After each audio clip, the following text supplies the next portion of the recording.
Today we are looking at sums and products of zeros. To save some time, I have pre-written some of the derivation parts of this theory lesson. Feel free to pause the video to write these down when you need to. So we're going to start with quadratic equations. If a quadratic equation has the form ax squared plus bx plus c equals 0, and we know that it has roots alpha and beta, then we could rewrite that quadratic equation to be x minus alpha times x minus beta, because we can put it back into factorized form, and that's equal to 0.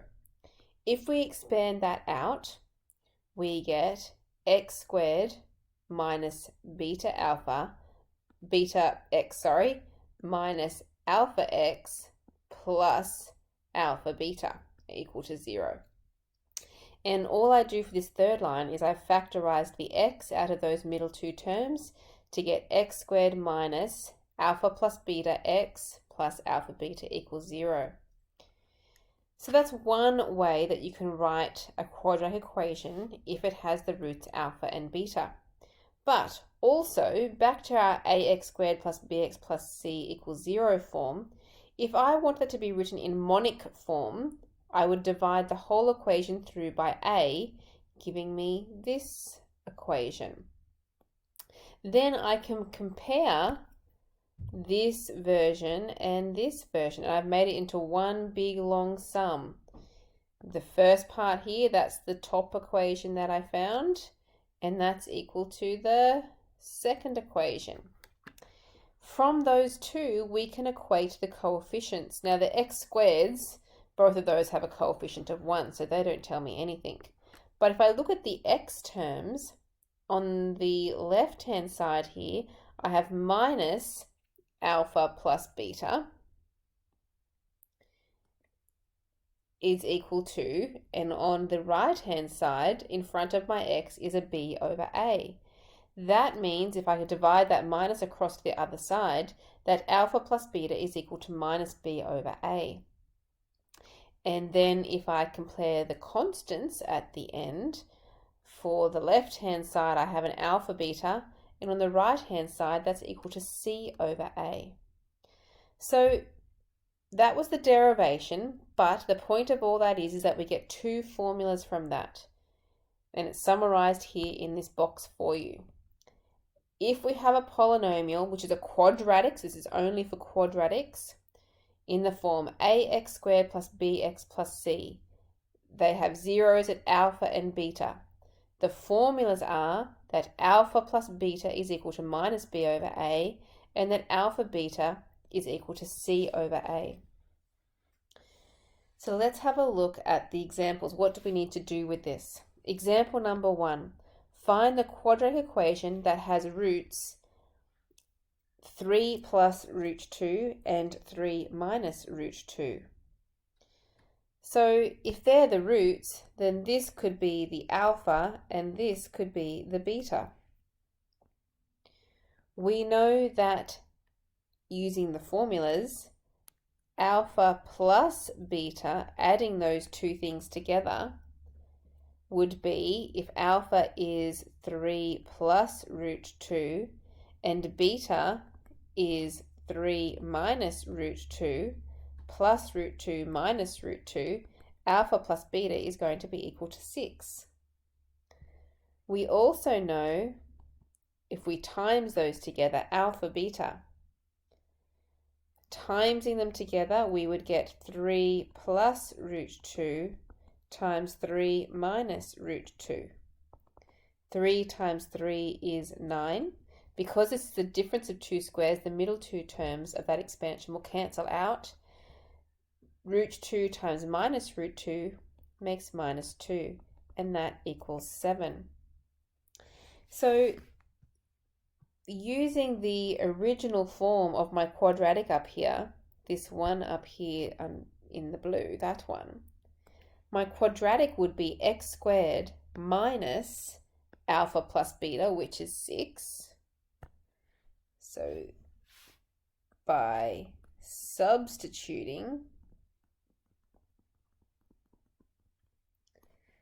I get x squared minus alpha plus beta x plus alpha beta equals 0. That was the formula we had at the top of the page. We are going to get from that x squared minus, my alpha plus beta was 6, so 6x, and alpha beta was 7, so plus 7 equals 0. Question 2. If alpha and beta are the roots of the quadratic 2x squared minus 6x plus 1, find the value of alpha plus beta. So this is using straight from the formulas that were in the box. Alpha plus beta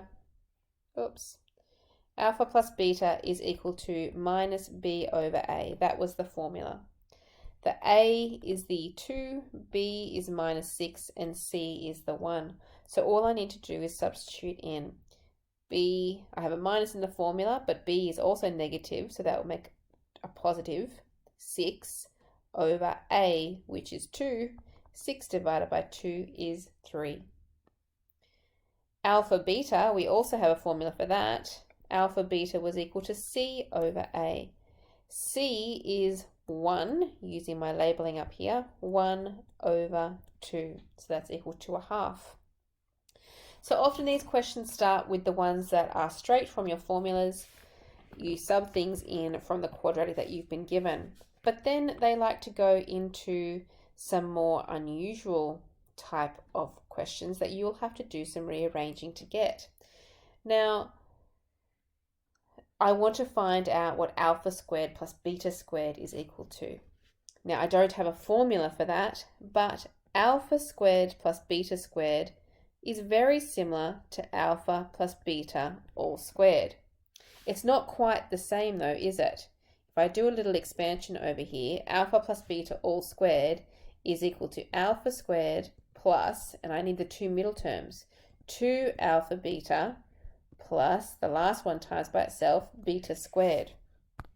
So there's the alpha squared and the beta squared that I want, but this 2 alpha beta is an extra term in there that I don't want. So alpha squared plus beta squared is the same as alpha plus beta all squared if I subtract off the 2 alpha beta in that expansion that I don't want. Now that was given to us here in this hint, but you won't always be given that. You will need to be able to rearrange to solve these things for yourself. I've also given you another one here for the cubic of this, alpha cubed plus beta cubed. You might want to practice expanding that out and getting that arrangement for yourself. So continuing with that, I've already found out what alpha plus beta is. In part A, alpha plus beta was equal to 3. So that whole bracket there is just equal to 3, and I want to square that. Then I have minus 2 alpha beta. Alpha beta up here in part B was equal to a half. So that's minus 2 times a half. 3 squared is 9. 2 times a half is 1. And 9 minus 1 equals 8. So the goal in these questions is to always rearrange your expression so that it is in terms of alpha plus betas and alpha betas, because you can substitute your answers in from what you found in part A and B. Okay, question 3. Find the value of k if one root of kx squared minus 7x plus k plus 1 equals 0 is minus 2. So that means that the minus 2 there is a root of that equation. So if minus 2 is a root,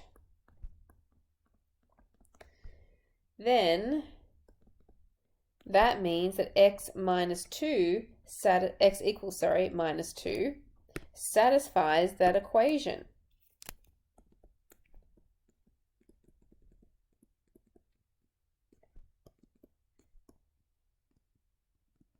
So all we have to do is sub minus 2 into that equation for x. So that is k times minus 2 squared minus 7 times minus 2 plus k plus 1 equals 0. Now simplifying that, minus 2 squared is 4k, minus 7 times minus 2 is plus 14, plus k plus 1 equals 0. Collecting the k's, 4 plus 1 makes 5k, and 14 plus 1 makes 15. And now we rearrange to get k.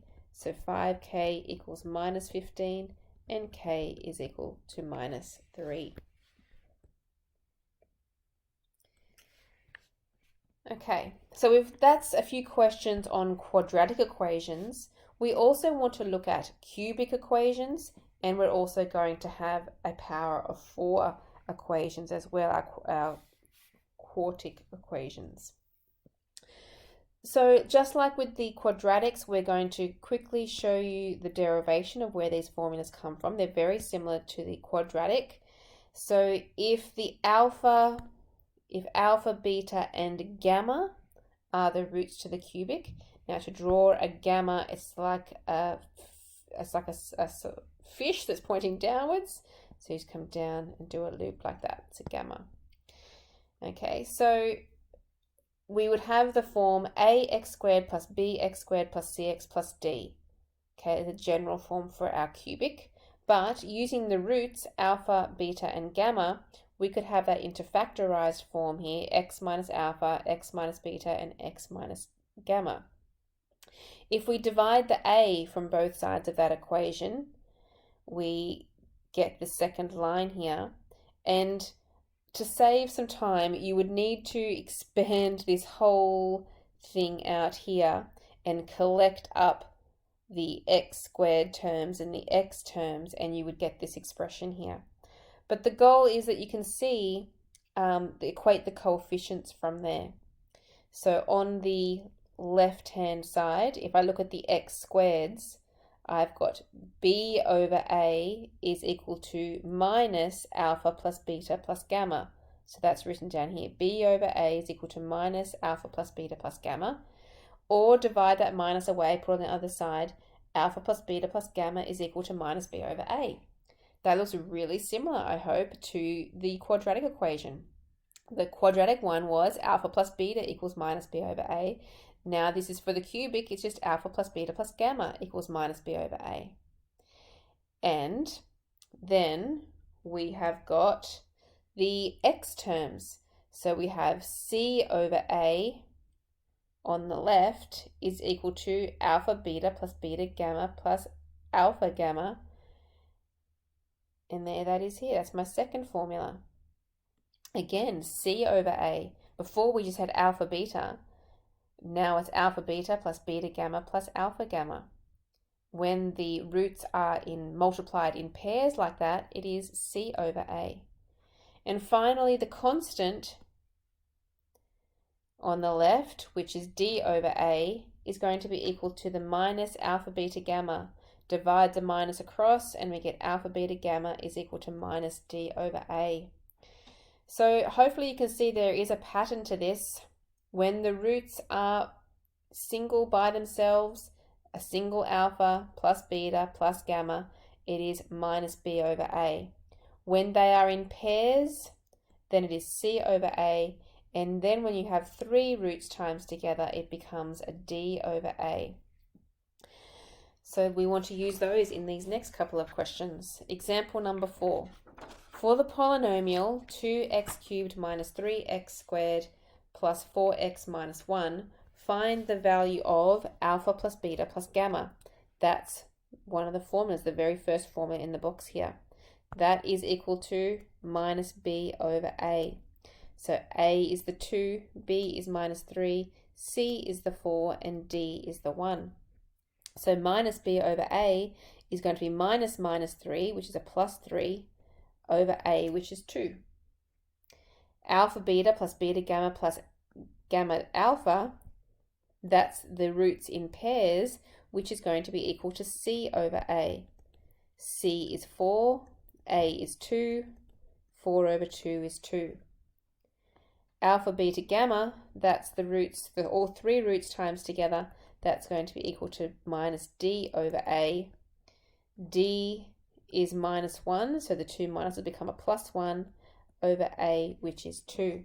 So the first three parts there, a, b, and c, were just straight using the formulas. But then we have a couple of questions here where we want to try and rearrange these into the form that uses any of these three expressions here, these three, so that we could sub those in to help us find a solution. So for part D, alpha squared beta gamma plus alpha beta squared gamma plus alpha beta gamma squared, I don't have a formula for that. So the first thing I would do is I would factorize it.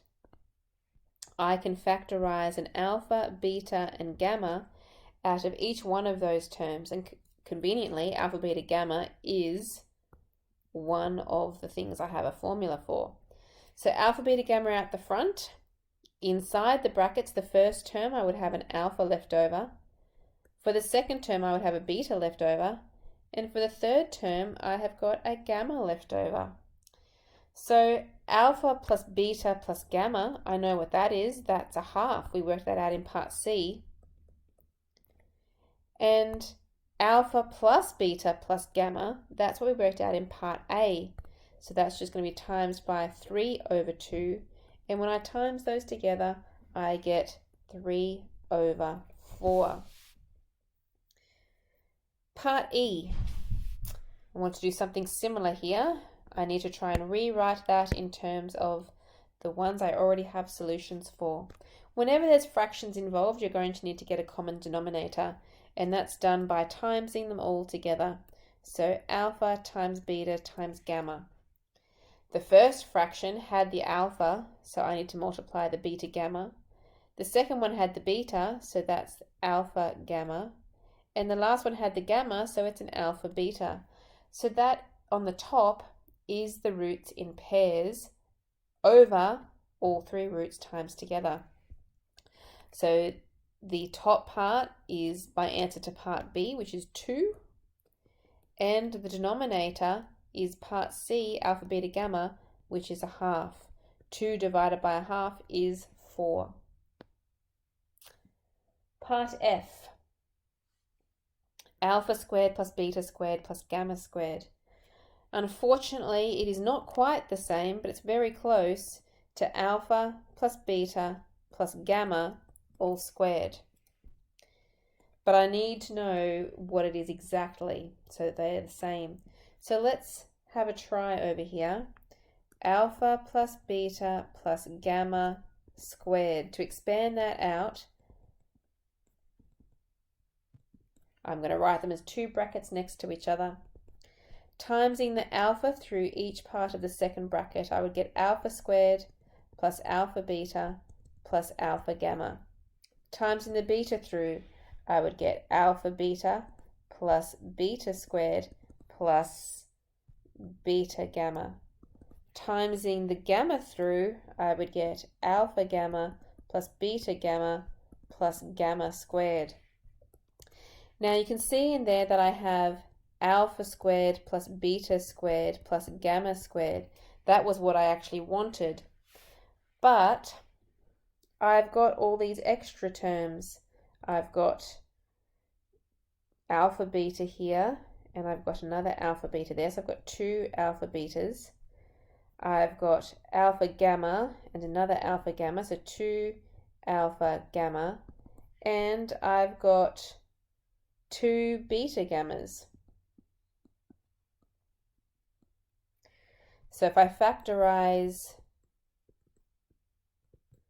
the 2 out of those last 3 terms, I have 2 lots of alpha beta plus alpha gamma plus beta gamma. So my expression that I'm going to be after, this part here is the extra part in that expression that I do not want. To get the alpha plus beta plus gamma all squared, I would need to subtract off 2 lots of alpha beta plus alpha gamma plus beta gamma. Now I can substitute into that. Alpha plus beta plus gamma all squared. Back up here, That was the 3 over 2. So 3 over 2 all squared minus 2 lots of, now we have our roots in pairs, which is part B, that's equal to 2. 3 over 2 squared is 9 over 4, minus 2 times 2 is minus 4, and when I subtract those, I get minus 7 over 4. So please practice that. It takes a little bit of getting used to. Question 5. 2 roots of x cubed plus mx squared plus 15x minus 7 are equal and rational. Find m. So it's a cubic. It's a power of 3, so we're expecting there to be 3 roots. 2 of them are equal. So we're going to say let the roots be, instead of alpha, beta, and gamma, if 2 of them are the same, let's go alpha, alpha, and beta, because 2 of them have to be the same. So that means if I go to my first formula, alpha plus beta plus gamma, that's the first formula we have for cubics, that's equal to minus b over a. But I don't have alpha, beta, and gamma. I have alpha plus beta, or that would be 2 alpha plus beta, equals minus b, so let's label the cubic up here. So a would be 1, b is m, c is 15, and d is the minus 7. So minus b over a is going to be minus m over 1. So I have an equation there, but it has 3 unknowns in it, alpha, beta, and m. So I'm just going to call that equation 1 and leave it there for a minute. Now I'm going to go to my next formula for a cubic, which is the roots in pairs, alpha, beta plus alpha, gamma plus beta, gamma. And that's equal to c over a. Now, remember I don't have alpha, beta, and gamma. I have alpha, alpha, and beta. So that would be alpha times alpha, which is alpha squared, alpha times beta, so that would be alpha beta, and the other alpha times the beta is equal to c over a, which is 15 over 1. So I can simplify the alpha beta plus alpha beta to be 2 alpha beta. So there's another equation. This one at least only has 2 unknowns in it. Let's call that equation 2. My third equation is alpha, beta, gamma is equal to minus d over a. Now remember, I don't have alpha, beta, gamma. I have alpha, alpha, beta. So that's going to be alpha squared beta is equal to d, which is minus 7, so it becomes a plus 7 with the minus at the front, over 1. Now that's another equation that has just alpha and beta in it. So let's get the beta by itself. So that's 7 over alpha squared, and call that equation 3. I could sub equation 3 into equation 2 to eliminate the beta. So sub 3 into 2. So that would be alpha squared plus 2 alpha, instead of beta, it's going to be 7 over alpha squared is equal to 15. Timesing that out, I get alpha squared plus 2 times 7 is 14. Alpha on the top over alpha squared equals 15. So I could cancel the alpha off the top with 1 on the bottom. So there's just 1 alpha on the bottom. And I could times everything through by alpha, because I don't like having alpha on the bottom of my fraction there. So it'd be alpha cubed plus 14 is equal to 15 alpha. So let's put that in order. Alpha cubed minus 15 alpha plus 14 equals 0. So it's not so nice because that's a cubic equation there, and we need to find out what alpha is. The only way to do that is to use our factor theorem.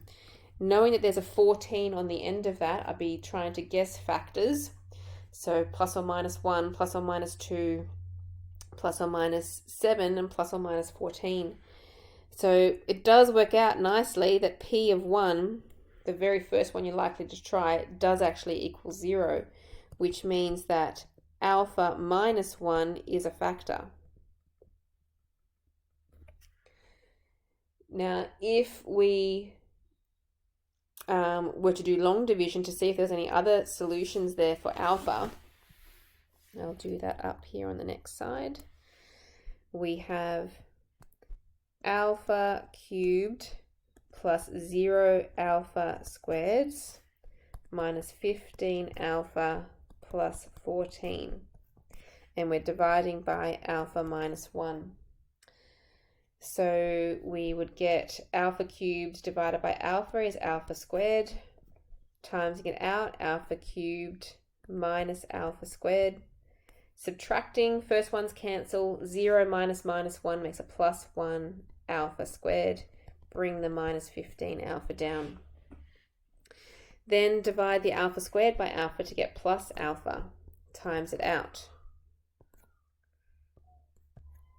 Subtracting, minus 15 minus minus 1 makes a minus 14 alpha. Bring the 14 down. Dividing again, we get minus 14, timesing it out, minus 14 plus 14, which is a remainder of 0, which is good to see because it is meant to be a factor. So that means alpha minus 1 times alpha squared plus alpha minus 14 equals 0 is how we factorize that cubic. Now, we would try to factorize that quadratic there. What times is to give minus 14 and adds to give 1, sorry. Unfortunately, nothing's going to work there. And we could try to use the quadratic formula, but nothing's going to work there. So there's actually no solution here. If you were in doubt, if you weren't sure, you would check that with your discriminant, and the discriminant would tell you that there's no solution to that quadratic. That means that alpha has only one solution, which is 1. We would sub alpha back into equation 3 to find beta. So beta is equal to 7 over 1 squared, which is equal to 7. And then we would sub both of those, alpha and beta, into equation 1, which gives us 2 times 1 plus 7 is equal to minus m. 2 times 1 is 2, plus 7 is 9, equals minus m, or m is equal to minus 9. Quite a bit of work involved in that question. So that is cubics, and remember I said we need to go all the way to quartic equations. So here is the derivation again. It follows the same pattern again, and you can see that we equate the coefficients. And you can see the same pattern coming out. We have the sum of single roots, then they're in pairs, then they're 3 roots at a time, and finally all 4 roots together. And the formulas come out very much as expected when it's alpha plus beta plus gamma plus delta. By the way, to draw a delta is like drawing an S, but you just bring the tail up so that it touches at the back, makes a loop. 4 roots added together is going to be equal to minus b over a. When the roots are in pairs, it's going to be equal to c over a. When they're 3 roots times together, it's going to be minus d over a. And so the new one is when there's 4 roots all times together, which makes e over a. Please also note that the sign alternates. So it's minus b over a plus c over a, minus d over a plus e over a. So it makes it easy to remember. We're just going to do one example for this, which is example number 6 here. Find the zeros of the polynomial x to the power of 4 minus 3x cubed minus 8x squared plus 12x plus 16 if they are alpha, 2 alpha, beta, and 2 beta. So instead of them being alpha, beta, gamma, delta, we're actually told there's alpha and then 2 alpha, so one is going to be twice as big, beta, and another one twice as big as that. So we can use that in our formulas. First of all, we'd start with adding the roots together one at a time. So alpha plus beta plus gamma plus delta is our formula, which is minus b over a. But for us, that's going to be alpha plus 2 alpha plus beta plus 2 beta is going to be equal to, A will be 1, B, C, D, and E. So it'll be minus 3 plus 3 over 1, or just 3. Alpha plus 2 alpha is 3 alpha. Beta plus 2 beta is 3 beta, is equal to 3. And I could divide everything through by 3 to just get alpha plus beta is equal to 1. So let's get alpha by itself. Alpha will be equal to 1 minus beta, and make that equation 1.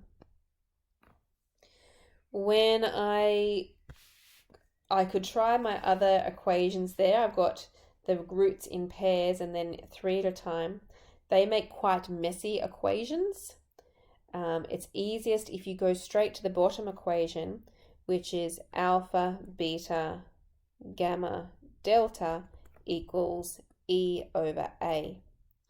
Because multiplying those together, we get alpha times 2 alpha times beta times 2 beta is equal to, E is 16, so 16 over 1. Alpha, or 2 times 2 makes 4, and then we have alpha squared beta squared is equal to 16. I can divide the 4 across to the other side, so alpha squared beta squared is equal to 4. And alpha squared beta squared is the same as alpha plus alpha beta all squared, so I could square root both sides to get a plus or minus 2. So there's 2 possibilities here. We either let alpha beta equals positive 2, or we let alpha beta equal a negative 2. If we do the positive 2 and we sub equation 1 into, I'm going to call that equation 2 there. So sub it into equation 2. Remember, equation 1 was alpha equals 1 minus beta. I would get 1 minus beta for the alpha times another beta is equal to 2. And I want to solve that for beta. Let's expand it out. That would be beta minus beta squared equals 2. Or move everything to the right, we get positive beta squared minus beta plus 2 equals 0. There's our quadratic. What times is to give 2 and adds to give a negative 1? Nothing. There's actually no solutions to that. You can check with the discriminant. No solution to that quadratic there. So that means we now need to go to our second option over here, which was when alpha beta was equal to negative 2. We're going to call that equation 3, and we're going to sub equation 1 into equation 3 now. So equation 1 again was alpha equals 1 minus beta. So 1 minus beta times beta is equal to negative 2. What is that going to do to our quadratic? Expand it out. Beta times minus beta, beta minus beta squared equals minus 2. Move the left-hand side across to make it positive. We beta squared minus beta minus 2 equals 0. What times is to give minus 2 and adds to give minus 1? That does factorize to be beta minus 2 and beta plus 1 equals 0. So that means beta equals 2 or beta equals negative 1. If beta equals 2, we need to find out what alpha is. Remember up here, alpha is equal to 1 minus beta. So alpha would be equal to 1 minus 2, which is negative 1. If beta was equal to negative 1, then alpha would be equal to 1 minus 1, which is 1 plus 1, which makes 2. So it actually doesn't matter which one's alpha and which one's beta. We basically have 2 possibilities here. My roots are 2 and negative 1. That is for alpha and beta. But remember, there are 4 roots Hence, the zeros of the polynomial are -1, and remember, if that alpha was -1, then 2 alpha is going to be -2, and beta is 2, which means 2 beta is going to be 4.